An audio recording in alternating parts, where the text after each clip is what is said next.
Okay, cool. I think that direct ballot initiatives are extremely effective, and I really love them. The problem, I think, is that and there's no problem with that, and I totally am on board with it.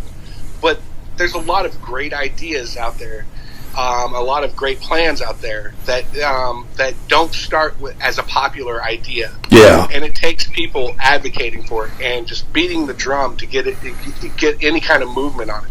Let me give you an example. Medicare for All. 8 years ago, Medicare for All was not even a discussion. 4 years ago, universal basic income was not even a discussion. Yeah. It took Bernie Sanders promoting Medicare for All for it to become a thing. And right now, like, it's got wide support now, but it did not start that way. Universal basic income, I knew about it a couple of years ago. I loved it a couple of years ago. I was like, how am I going to advocate that to the people? I still ask that question to myself every day, because I think that universal basic income is an amazing idea. But, right now, a lot of people do not like that. If we were to put a direct ballot initiative out there right now, right, that says, hey, what do you think about UBI? And the vast majority of Americans, because they don't know how UBI would work, they would have concerns on how we pay for it, and so on and so forth. That direct initiative ballot would get actually voted down, because people are resistant to change. Well, of course. Just to interject real quick. Not every ballot initiative will pass or does pass, and not everyone will be good.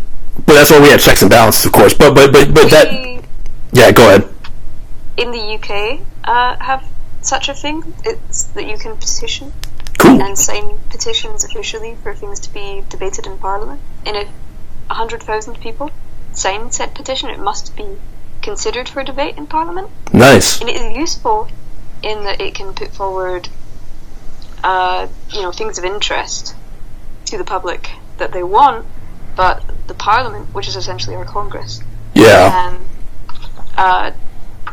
decide whether they even want to care about it, and also vote it out anyway. Are you familiar with the Swiss direct democracy system?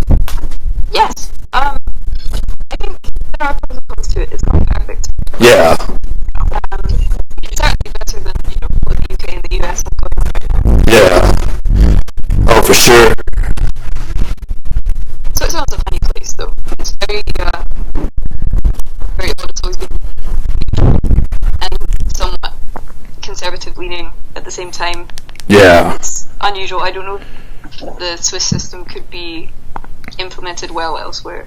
In places such as America, where the collective mind of the public is controlled to some extent by the propaganda machine. Yeah. We actually have, and I say this saying it with a grain of salt, we actually have a thing where we could petition for an issue to be addressed, and if it gets enough signatures, if it gets enough support, supposedly the White House has to make it. Oh, that's right. Yeah, Trump did away with that. And well, what happened was back during Barack Obama. Yep. And this is where we discovered it was broken for sure. Is there was a massive movement to legalize marijuana. Yeah. and they were like, okay, well, if Americans really feel that way, then sign a petition. They were just like waving us off and being like, we don't really care about you.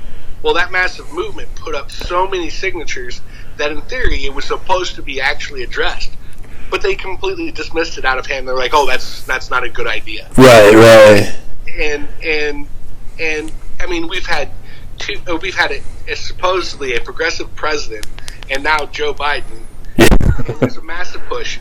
The approval rating, if you go to any poll for the legalization of marijuana, that sits at 80%. Absolutely. 80%. That's not even just Democrats.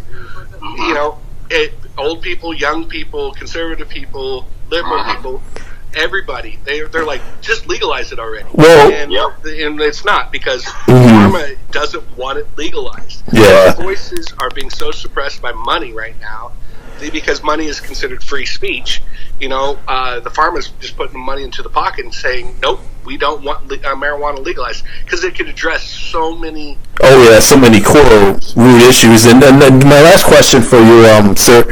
This is my very last question. Thank you. I really do appreciate your input so far. And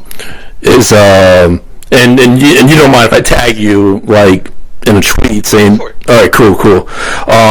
Like if you were to be elected to Congress, would you be interested? I know I do understand there's a lot of rules and procedures, some that don't make sense in this day of age, but would you at least be an advocate for getting the procedures where, whether, initiative's good, whether it's passes, whether there's a chance of passing, just so we have more democracy in general? Would you be an advocate for this? I'm first and foremost, I'm an advocate of the people.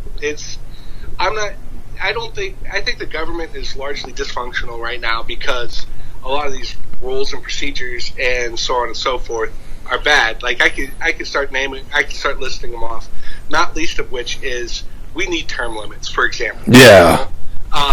Term limits, because you have like one of the politicians that I don't like the most that are currently in the United States House of Representatives is Nancy Pelosi. Mm-hmm. Nancy Pelosi is a big roadblock to everything. Like things that are super important don't even hit the floor. Things that have 80% approval rating, like legalization of marijuana, 60% approval rating, like Medicare for all, or something like that. It's not hitting the floor because you have one or two people blocking it. Yeah. And a lot of that blocking is to provide political cover to corrupt politicians who would never vote for it anyway. But it's one of those things. So right now, a lot of our systems and procedures are set up just to be roadblocks for what the people actually want. And then, I apologize for interrupting. This thought just hit me, and I think it's really important to ask, and I want to ask,